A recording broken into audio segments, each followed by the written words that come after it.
I never knew that. Sometimes unaweza fika mahali maybe ushike kitu through your through social media. So through Facebook haijanifanya mbaya. We are not asking for big things. We are only asking for opportunities. And once confusion imekuja, that is the spirit inaingianga mtu ni ya ku give up. So mimi si ku allow such thing. Ulifilaje kuingia online na as people now start talking about you, kila saa unasikia watu wanakuongelelea as a person, nini ilikuwa inaenda through your mind? And that person nakumbuka alininyanga simu ya 17k. That person alikuwa nchi gani? Afghanistan. Hello ladies and gentlemen, welcome to the second episode of VIHIGA Uncensored. I am your host Isaac Edmond. Now I have always been telling you that VIHIGA County is one of the most amazing counties with talent, raw talent. I believe we are going to have a touching story today from one of the most amazing person I have ever met here in VIHIGA County. This is none other than the Maragoli trending queen. I know we are going to interact with her and we are going to learn a lot. She is a comedian, a digital strategist, a digital marketer, a videographer, and an event decker. As we speak right now, she has over 385 followers, 385,000 followers on Facebook, over 20,000 followers on YouTube, and here is her story. Like I told you, I am going to bring you stories of greatness, stories of hope, stories that will build you, stories that will make you a successful person and know what is happening basically at home. Nataka tu uangalie ile camera and make an introduction for the viewer. We ni nani? At least kuna viewer wangu moja akujui. Camera, are you looking at me? Yes. So as Mr. Camera, you are looking at me. My name is Amas. My name is Amasi Lumbashi, aka Muonja, Mama Kanaiza. That is my stage name. And my social media handles Maragoli Queen. Maragoli trending queen. Mimi natoka place inaitwa Chavakali, where beautiful women are talented women are coming from. The Chavakali word in our Maragoli language inamaanisha abakazeni wanawake. Yaani tunatoka kule wanawake wako wazuri, wanawake wako warembo, yaani wanawake wako kila kitu. I am interested to understand the journey ya Maragoli trending queen as a person.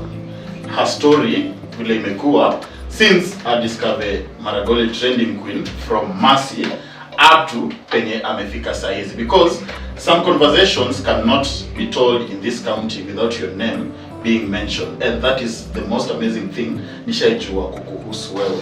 How do you feel, just one, being someone that is influential specifically huku kwetu VIHIGA County? They normally say mpaka uanzie kwetu.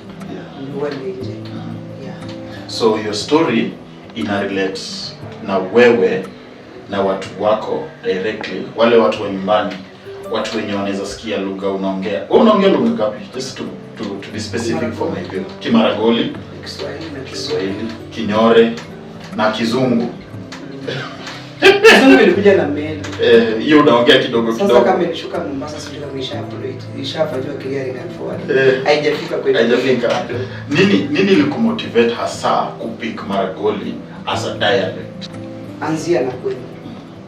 Then once you expand, then migrate from Kimaragoli and go to Kiswahili, then migrate to Kizungu. I believe that. You believe that? Myself. Kuna kitu I always say, I listen to Larry Mado, na akasema kitu inaitwa culture currency. Culture currency, like you now, it's when I see una embrace Kimaragoli as where you come from, and most of your skits unazifanya kwa Kimaragoli. And you are a Maragoli trending queen. Why Maragoli trending queen?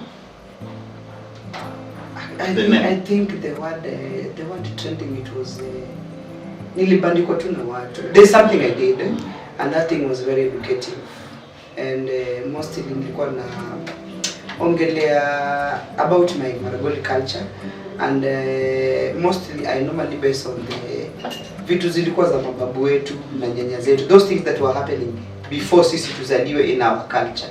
So I think by the time I did that clip, and I think that clip nilikuwa He had gone to visit a friend, then tukapiga story. Then at last my friend told me, hey, Masi, kujua unaongeanga vitu funny, but to make the matter was, unaongeanga sisi tukicheka, then you are not laughing. So I asked her, what do you mean? Then she told me, no, kuna kitu umeongea tu hapa tumecheka, and then after me looking at you, nikaona you are not laughing. So nikajiuliza huyu mtu alikuwa anatupiga mabomu. Oh, I told her, mimi nimekuwa hivyo. Sinzi mtoto mdogo. And everywhere I go I can speak, then watu waanze kucheka tu na mimi utaona nikishughulika kucheka. But nikikaa peke yangu ndo ndaanza kujiuliza mbona niliongea na Yesu akacheka. That's what I mean. So a friend of mine akakuja akaniambia, I'm thinking of some. Tukaenda kutembelea beshte. So kutembelea beshte kwao tukapatana na nyumba. Na hiyo nyumba ilikuwa imeparara, yani nyumba inakaa tu mbaya. So nikamuuliza, kwani mwenye hii nyumba ako wapi? Akaniambia that the stories of another day. So tukiwa tu pale rafiki yangu mmoja akaniambia, unaongeanga alafu unachekesha watu. I thought kuna bomu unataka kulipua after kuona hii nyumba. So nikamwambia in fact I'm planning.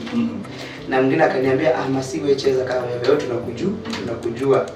Hapo I had put up my phone kama 19 sim that nikamwambia nimefikiria kitu na ni ya ujinga, but I just think I want to give it a try, and that's when I gave it a try.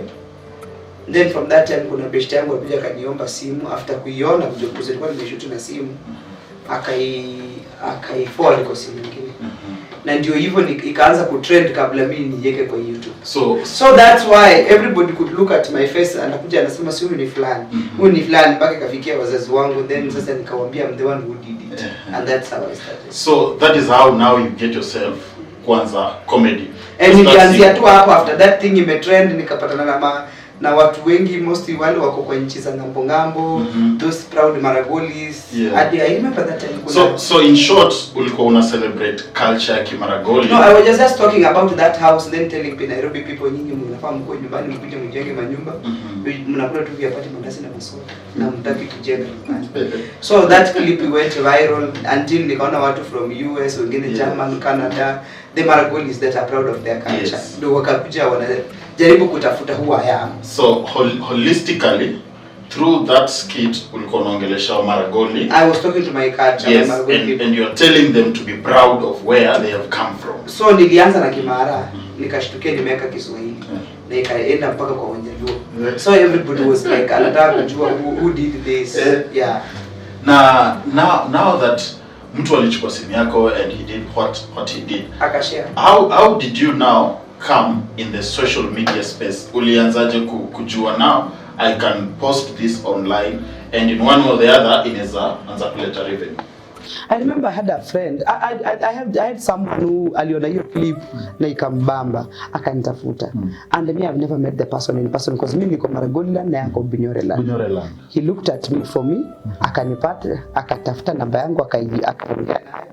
After kuongea na hiyo namba, what he told me, can we identify you? Because kitu alifanya kitu kubwa. No, aliniitisha tu simu akaniambia kuja Mbale, unaweza access simu yako, nikamwambia hapo ndio alifungua YouTube, alikuja akafungua Facebook page na nikashangaa alitumia my Facebook account kuiturn into a page and the person akawa na interest ya kuokota hizo clips na kukutana nazo huko akiupload hapo, and that's where watu walianza kunijua. So from the word go, now after umeji expose online, someone comes anakuokota, in short. Yeah, I never knew. He pushes you to the online space. Yeah. Ulifilaje kuingia online na as people now start talking about you, kila saa unasikia watu wanakuongelelea as a person, nini ilikuwa inaenda through your mind? It was something sikuwa najua, but nilikuwa most of the time naweza muuliza what is going on, then he keeps on telling me wewe endelea.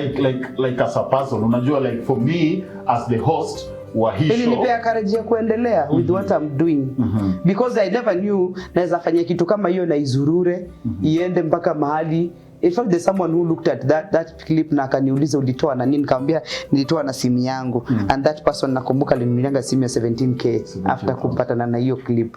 That was the next question. That person alikuwa nchi gani? Afghanistan. That was the next question nilitaka kukuuliza. Now that kept yourself out there to the people. Unajua, anything that goes out there ina receive both good and bad energies. We have hate and we have love. Kwenye comment section umepost kitu na watu wamekuja na fujo ya kukuchukia. Has it ever happened to you? Mimi ilikuwa ina happen na catch my feelings na waongelesha vibaya, lakini siku hizi nakulishanga watu block. Kwa sababu out of 385,000 followers, if I lose you, I'm not going to gain anything from you if I lose you. So wakati nilianza kukulisha watu block, ni mmoja tu niwahi mkulisha block na akanitafuta na real account, akanibeg inbox ni unblock. And I want the viewer to understand, at least unafanya kitu consciously ya kwamba if it's not a must you watch. But remember, when you are doing something, you are not doing to please everybody. Yes. There are those people who will hate you. There are those people who will love you. But you cannot convince everybody to love you. My friend, if you are there to please people, then you are a failure in life. That is the space of social media. Yeah. Social media just have to, but not everything that you are doing on social media, it applies to your normal life. Apana. So huwezi chukua maisha yako yote uweke kwa social media. Sometimes you have to understand people. Kama utachukua maisha yako yote unataka kuandika kwa social media, wajue how you are married, how you are single, then you are a fool. Sometimes social media ni mahali tu pa create awareness, then ku platform ya yani ya kujimarket na kujulikana. Unaona? Lakini si mahali penye utachukulia vitu serious unaweka hapo. Apart from now, you as an online content creator, me I love money, na mi upenda kuongelea kuhusu revenue, na mi ongea na my youths kuhusu mambo ya ku engage in digital space, getting a lot of how is the monetary value ya mado from YouTube, from Facebook in this space hasa huku nyumbani compared na place pengine? How has it been to you? Does it pay? YouTube it pays, but to me ni relax kidogo, but isha inilipaka generally just for you, like on a general comment, does it pay? YouTube it can pay kama umetia bidii sana. It will pay. I don't want to lie. Because the more unaweka views, the more the money zinakuja. So YouTube ina pay if at all you will work extra hard on it. Oh, now because me I'm a fan wa just create. But remember, not just every content YouTube will pay you. Unakuanga ina deductingi out of the clips nilifanya wote, kuna zenye zilididactiwa. Wakipata your content is similar to another content, inakuwa pulled down. Inakuwa tu watatoa community guidelines, but wanakutolea ndani ads. Unajua ukiwatch kitu yangu na hakuna ad, I'm benefiting nothing. I really like that. Apart from YouTube paying, unajua sasa you are in the online space, uko kwa social media spaces, and basically uko huko nyumbani. Umesema you have interacted with people up to Afghanistan on your online spaces. Are there any other ways una get ganji kupitia your online space? It has not been easy for me. At first, I normally tell people you have to sacrifice for what you want. I sacrificed my own money. I sacrificed my own bundles. I sacrificed safari, kulipa transport nini, but siku give up. Nilikuwa najua. I was sacrificing, but through the person neza sema ni admin wangu, he kept on telling me, go on, go on. Unaona? So through ile courage sikukuwa na give up. But I cannot say, siwezi kusema vibaya. I never knew that sometimes unaweza fika mahali. Sometimes unaweza fika mahali maybe ushike kakitu through your through social media. So through Facebook haijanifanya mbaya. Kufanya mbaya hiyo inamaanisha nini? At least nimevaa kwa nguo ya Facebook, nimenunua kwa simu ya Facebook, nimefanya kwa vitu kadhaa. Create monetary on Facebook. Unajua hizi vitu zote zenye unafanya, as I said, zinakuja na energies tofauti. Like mimi ningependa tu kuelewa as a person, ukikaa chini ni nini inakurejuvenate as a person, like after making skits, umemake hizo skits zote, umetoka huko, your mind is blocked, kila kitu, because I'm an actor and I'm film producer pia. Unatoka kwa set umechoka, what you didn't actually as a person, na unajua, you know what, niko sawa? Is it family? Is it church? Is it okay, well, if you are doing something, if you want something, you have to go for it. And if you are doing something, just be yourself. Don't go by people's opinion. Ukienda na opinions za watu huwezi make. But if you are doing things on your own, you will make it. Reason. Ukienda na opinions za watu, utaambiwa negative things na positive things. Zote zikikuja kwa mind, utakuwa confused. And once confusion imekuja, that is the spirit inaingianga mtu ni ya ku give up. So mimi si ku allow such things to occupy the space in me. But I tried my level best. It does not be easy, by the way. Watu nilianza nao karibu wote walienda, nikabaki peke yangu. Na wakati nilibaki peke yangu, siku give up. I was to give up, but I remember my admin could tell me, you don't have to give up because people wamekuacha. You just have to be yourself. So wakati niliona wameenda, nikaanza sasa kuingilia kwa motivational speaking, nikiongea through maragoli yangu. Mtu kama wewe uko na value na specifically una understand topography ya arts uko nyumbani. Okay, once you believe in yourself and you know you are doing good, just be patient, relax. Zitakufuata tu. Lakini usiende ukijitafutia. Hata wanasemanga kizuri cha jiuza, kibaya cha jitembeza. So ukikaa tu wenyewe utakutafuta. Na most hata mtu akinitafuta nataka kitu fulani, naonanga tu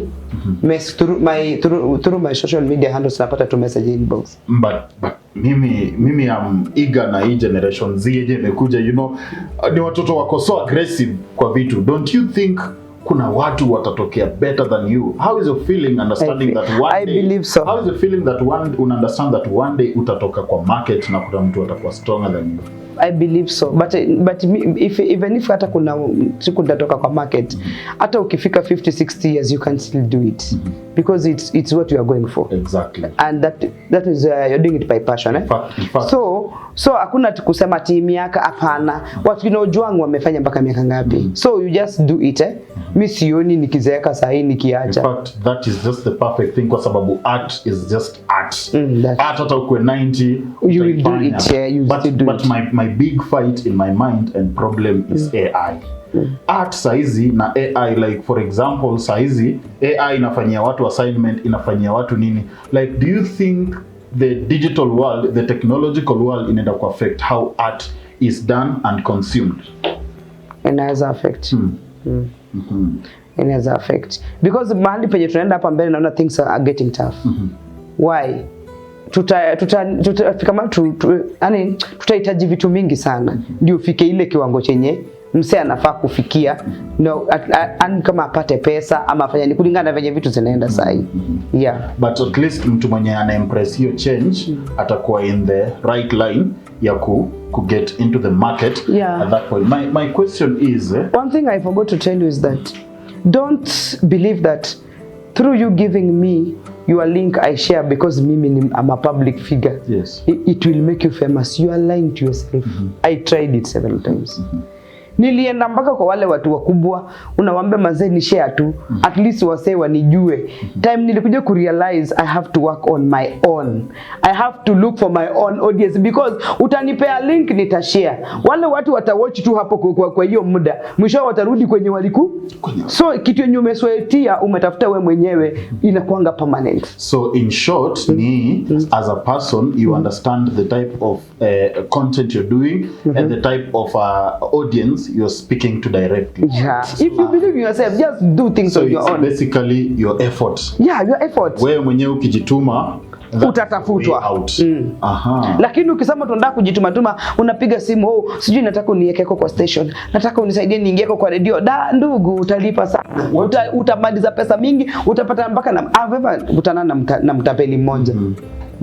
Akaniambia nataka tu nikufikisha mahali fulani, so wewe nipatie pesa fulani. Nikamwambia ndugu, hizo pesa tena tafuta, siku nitajia nitakulipa kidogo alafu unipeleke. I think na hiyo ndio kitu inakuja one of the disadvantage ya online spaces kwa sababu tunakutana na watu. Create your own space. So with your space, like you have taken your space pia kuinua watu kwa jamii, other creators. Unaonanga kuna watu na act nao pale kwenye acting. How do you get them? Unajua kupata tu mama uanze kupiga naye skit, it's a bit crazy. How do you convince mama kuja act na mimi? kuja nikubaie sukari. So ukishanunua sukari, mama ujipa tu. Hata mama yangu mzazi, if I tell her mama nakupea 500, mama atajipa. Hata kama hajawahi act, ataamka mara that.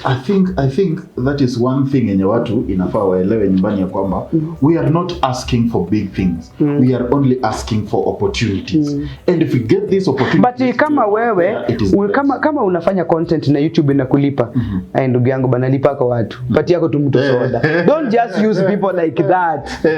Hata kama ni unajua the good thing with our mamas, that's why I like acting with the grown up mamas. Ukimpea tu 100 mama ameingia form. Ukimbea tu 500 mama ameingia form. Aya kuja kwa hii rika yetu. Atazunguka kila menta, ataongea kila mahali. So that's why most of the time sipendi kuwork na watu rika yangu. Ama sipendi kuwork na watu wadogo. But at the end message ifike nyumbani. Message gani nataka ifike nyumbani. Wow, that is so nice. Napenda conversation yako na passion yako ya ku create space ya creation. All this time inamaanisha there is something that is happening in the creative space hasa ya huko nyumbani. In Vihiga Uncensored, one kitu na advocate ni ku bring creative space huko Vihiga ikwe vibrant. At least watu waone these are the stories zenye zina happen huko nyumbani.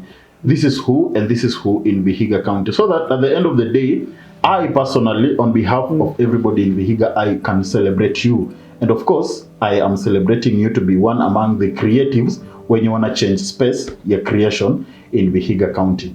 As you wrap up, nataka tu advice msee mwenye ni creative, mwenye anafikiria kuanza hasa huku nyumbani kwetu. Unajua our space huku nyumbani kwetu haikai kama ile space ya wase wenye wako Nairobi, ile space yenye wase wako in towns. They consider themselves kuwa na great opportunity unlike us. Nataka tu waambie msee, how is the process? Now what does he really needs to do ndio get into his space huku nyumbani? Ni mtu kujiamini tu. If that talent is in you, usingoje kwamba ati lazima work na mtu ndio ionekane. You can just even use your cheapest phone. Hard work pays. Unaona? Then to add on that, remember calling yako si calling yangu. So mimi siwezi kukua labda na those people you are going to them watu unataka ukusika advice.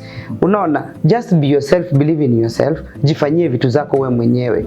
Utapata watu watakukriticize, wataongea but once umefunga masikio you will make it. Yes. Kitu kingine inatufanya tuna fail ni nini? Wakati unafanya kitu unapata mtu amekupea negative comment. Instead of you focusing on, na sometimes bila hizo negative comment you never make it. Lazima pia upateko the other negatives people kwa hii wakukupush. So hizo negative comments zinakupush ukwe strong. To add on that, mimi naweza encourage mostly women because Vihiga County, I think the only woman who keeps on pushing ni mimi. Exactly. I'm not wrong. If I'm not wrong, sijaona wale wamejaribu kuamka wanawake, by the time najaribu kuintervene ni wasaidie wasonge mbele, wanafika mahali it's like they give up, wanawacha. But kama ningekuwa ni ku give up, ninge give up kitambo. So for now I can say kwa industry mwanamke amebaki ni mimi. Only Vihiga County. I don't want to count on some people like Awinja because hao wako Nairobi. I'm talking of wale tuko village. Yes. Mimi ndio nimejikaza kama mwanamke. Na wale walianza na wale wamekuwa yani wale walianza na wale wenye wamekuwako kuna wale walisha give up. Exactly. So if you are a woman you don't have to give up. Uko na watoto, yes. Utasema ati labda nataka ningangane na watoto wangu. Ni napana. Even through this thing you can end up educating your kids. Yeah. Exactly. So we finish at the point yenye wherever you are, as a specifically women empowerment, just do it. Wewe anza. Thank you so much for gracing the second episode of Vihiga Uncensored. This is what we are doing for the whole of Vihiga. We are transversing everywhere in Vihiga, from Sabatia, Luanda, Hamisi. Toka tu to understand hii space yetu artistically iko aje, what is the stories za wase wenye wameenda na wenye wamerudi. There are so many talents in Vihiga, especially our old mamas. And old mamas. I normally work with them because kuna wamama wako na talent walitamani zitumike. Exactly. But hizo talents azifanyi. And that is what we are doing at Vihiga Uncensored. I believe to target courage everyone mwenye atakuwa willing who can tell his story or her story in our platform. What I'm telling the person mwenye anatutazama saizi is that we are creating a space yenye itakuwa yako na yetu. If you own this space and subscribe to our channel, we are going to give you some of the most amazing content na tukuambia kwamba there is something happening at home that you are supposed to be with us and you're supposed to know it. Kwa hivyo, from every corner you are watching us from, this is VIHIGA Uncensored. I have been your host, Isaac Edmond, and I believe we are going to create a community of you and me to celebrate people here in VIHIGA County. For our second episode of VIHIGA Uncensored, this is a see you. Bye-bye.